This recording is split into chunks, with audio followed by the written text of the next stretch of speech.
Il est mort seul, mais pendant 40 ans, il a sauvé des milliers de vies.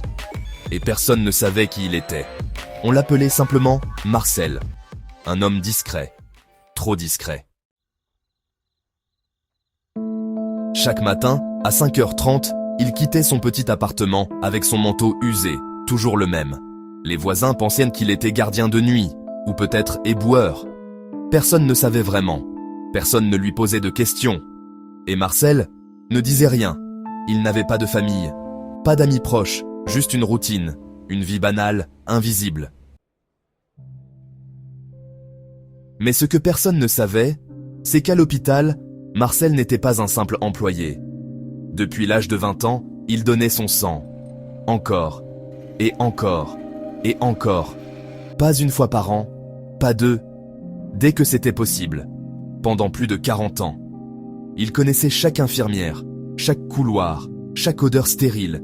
Il s'asseyait, retroussait sa manche, et repartait sans jamais demander pour qui, ni pourquoi.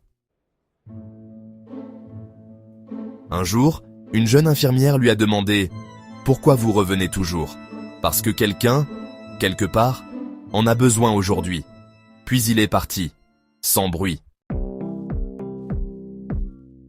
Les années passent. Marcel vieillit. Son corps fatigue. Un matin, il ne vient pas. À l'hôpital, on s'inquiète. Ce n'était pas dans ses habitudes. Quelques jours plus tard, on apprend qu'il est mort chez lui.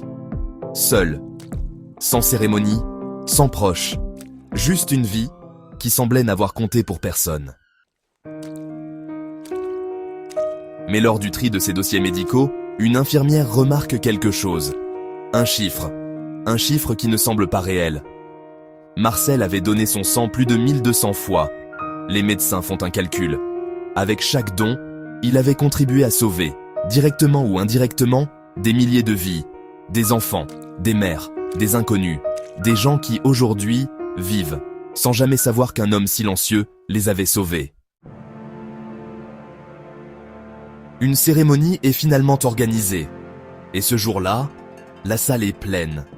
Pas de famille, pas d'amis proches, mais des dizaines de personnes qui ne se connaissent pas entre elles. Un homme guéri d'un cancer, une mère qui tient la main de son enfant, un adolescent devenu adulte. Tout cela sans savoir exactement pourquoi ils ressentèrent ce besoin. À Marcel, il n'a jamais cherché à être vu, mais il a donné la vie à ceux qui ne le verront jamais. Tu croises peut-être des gens comme Marcel tous les jours, des vies ordinaires, qui changent le monde en silence. Et la vérité, c'est que les plus grandes histoires ne font jamais de bruit.